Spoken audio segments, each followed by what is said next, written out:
My channel Wonderland of Jan. ഞാനിന്നിവിടെ വന്നിരിക്കുന്നത് നമുക്ക് ഈസി ആയിട്ടൊരു സ്നാക്കായിട്ടും അതുപോലെ തന്നെ ബ്രേക്ക്ഫാസ്റ്റ് ആയിട്ട് നമുക്ക് ഉണ്ടാക്കിയെടുക്കാൻ പറ്റിയൊരു അടിപൊളി സ്നാക്കായിട്ടാണ്. നമുക്കിനി അതിൻ്റെ ഇൻഗ്രീഡിയൻസ് നോക്കാം. നമുക്കിതിനകത്ത് വേണ്ടത് 2 പഴമാണ്. എല്ലാവരും വീട്ടിലുണ്ടാവും. തൊലിയൊക്കെ കറുത്ത് കേടാവാറായ പഴം, 2 പഴം. അതുപോലെ തന്നെ 4 സ്ലൈസ് ബ്രെഡ്.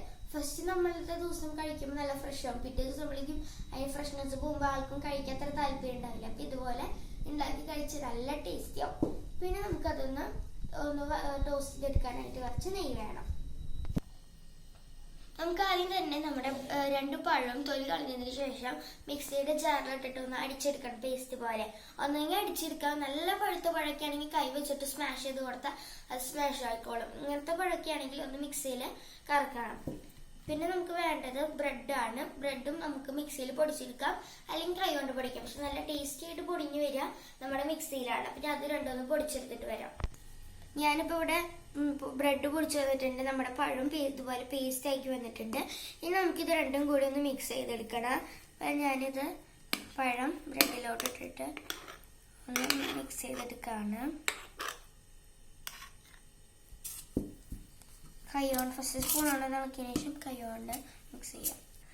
അപ്പം ഞാനിപ്പോൾ മിക്സ് ചെയ്ത് വന്നിട്ടുണ്ട്. പക്ഷെ എനിക്ക് വലിയ പഴമായിരുന്നു എൻ്റെ, അത് കാരണം ബ്രെഡ് നല്ല കുറവായിരുന്നു. അപ്പോൾ അങ്ങനെ നല്ല നമ്മുടെ മാവ് ഇങ്ങനെ കുഴഞ്ഞു പോണ പോലെയായിരുന്നു. അപ്പം ഞാനൊരു 2 സ്ലൈസ് ബ്രെഡ് കൂടി ചേർത്തിട്ട് കണ്ട് ഇങ്ങനെ ഒരു കട്ടിയിൽ നിൽക്കണം.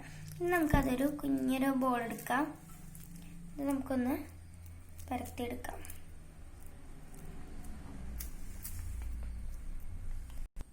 ഇതുപോലെ വെൽപ്പാക്കണം കേട്ടോ. ഇതുപോലെ പരത്തിയിട്ട് ഞാനിതെല്ലാം ഒന്ന് പരത്തിയെടുത്തിട്ട് വരാം. അപ്പൊ ഞാനിവിടെ എല്ലാം പരത്തിയെടുത്ത് വന്നിട്ടുണ്ട്. അത്രയും മാവുണ്ട് നിങ്ങളോട് ഇത്രയേ പറ്റുള്ളൂ എന്ന്. ഇനിയുണ്ട്. ഞാനിപ്പോൾ ഈ കുഞ്ഞു പ്ലേറ്റിക്ക് പരത്താനുള്ളത് മാത്രമേ പരത്തിയിട്ടുള്ളൂ. അപ്പൊ ഇനി നമുക്കിത് ചുട്ടെടുക്കാം. അതിനായിട്ട് ഞാനിപ്പോൾ ഇവിടെ ഒരു ദോശത്തവ വെച്ചിട്ടുണ്ട്. അതിൽ നമുക്ക് തീ കത്തിക്കാം. അപ്പോൾ നമ്മുടെ പാൻ ചൂടായി വന്നിട്ടുണ്ട്. ഇനി നമുക്ക് അതിലോട്ട് കുറച്ച് നെയ്യ് സ്പ്രെഡ് ചെയ്ത് കൊടുക്കാം. നെയ്യ് ഇഷ്ടമുള്ളവരാണെങ്കിൽ കുറച്ച് ചേർക്കാം. ഞാനിപ്പോൾ ഇവിടെ കുറച്ച് ചേർക്കുന്നുള്ളൂ. എല്ലാ ഭാഗത്തേക്കും ആക്കി കൊടുക്കാം. അതിനുശേഷം നമ്മുടെ ബ്രെഡ് മിക്സ് പരത്തി വെച്ചിട്ട് നമുക്ക് ഇതിലോട്ട് ചേർത്ത് കൊടുക്കണം. തീ കുറച്ചിടാം കേട്ടോ.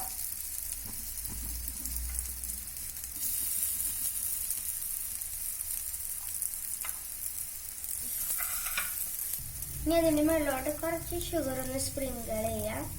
കുറച്ച് മാത്രം മതി കേട്ടോ, അധികം വേണ്ട. മധുരം ചിലപ്പോൾ ബ്രെഡിൽ കുറവാണെങ്കിലും ഒന്ന് സെറ്റാണ്. തിരി മതി കേട്ടോ, ഞാനിപ്പോൾ ചേർക്കുന്ന പോലെ.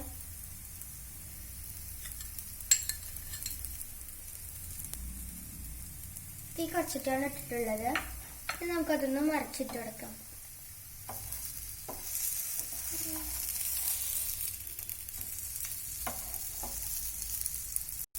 ഇനി നമുക്ക് ഇതിൻ്റെ മുകളിലൂടെ മറിച്ചിട്ടുണ്ടാക്കാൻ മുമ്പായിട്ട് കുറച്ച് നെയ്യ് ചെയ്ത് കൊടുക്കാം. നല്ല ടേസ്റ്റി ആകും. അപ്പോൾ കുറച്ച് ഇനി നമുക്കിത് നമ്മുടെ സെർവിങ് പ്ലേറ്റിലോട്ട് മാറ്റാം. ഞാനിനി എല്ലാതും ചുട്ടെടുത്തിട്ട് വരാം. അപ്പം ഇത് ഞാൻ രണ്ടാമത്തെ സെറ്റാണ് കേട്ടോ ചുട്ടെടുക്കുന്നത്. ഇതെൻ്റെ അമ്മയ്ക്കും ചേട്ടയ്ക്കും ഒക്കെ വളരെയധികം ഇഷ്ടമുള്ളൊരു ഇതാണ് കേട്ടോ. നിങ്ങളെല്ലാവരും ഇത് ട്രൈ ചെയ്യണം. ഞാൻ ഉണ്ടാക്കി വെക്കുന്നത് മാത്രമേ കാണുള്ളൂ. പിന്നെ എനിക്ക് പോലും ചിലപ്പോൾ കിട്ടാറില്ല. അത്രയും ടേസ്റ്റിയാണ്. ഞാനിനി എല്ലാതും ചുട്ടെടുത്തിട്ട് വരാം. അപ്പൊ ഞാനിതെല്ലാം ഇവിടെ ചുട്ടെടുത്ത് വന്നിട്ടുണ്ട്. കണ്ടോ എന്ത് ഭംഗിയാണ്, നല്ല ടേസ്റ്റിയാണ്. നിങ്ങൾക്കിത് ബ്രേക്ക്ഫാസ്റ്റ് ആയിട്ടോ സ്നാക്കായിട്ടോ എന്തുമായിട്ട് വേണമെങ്കിലും നിങ്ങൾക്ക് സെർവ് ചെയ്യാം. അപ്പോൾ നിങ്ങൾക്ക് എൻ്റെ ഈ വീഡിയോ ഇഷ്ടപ്പെടുകയാണെങ്കിൽ ലൈക്കും ഷെയറും സബ്സ്ക്രൈബ് ചെയ്യുമ്പോൾ അതിൻ്റെ തൊട്ടപ്പുറത്തുള്ള ബെല്ലൈക്കൺ ക്ലിക്ക് ചെയ്യുമ്പോൾ അതിലോളെന്ന് പറഞ്ഞ ബട്ടൺ തന്നെ ക്ലിക്ക് ചെയ്യണം. എന്നാൽ മാത്രമേ ഞാൻ അപ്ലോഡ് ചെയ്യുന്ന വീഡിയോസ് നിങ്ങൾക്ക് നോട്ടിഫിക്കേഷനായി കിട്ടുള്ളൂ. ഇനി ഞാനൊരു അടുത്ത നല്ല വീഡിയോ കാണുമ്പോഴേക്കും ബൈ. Thanks for watching.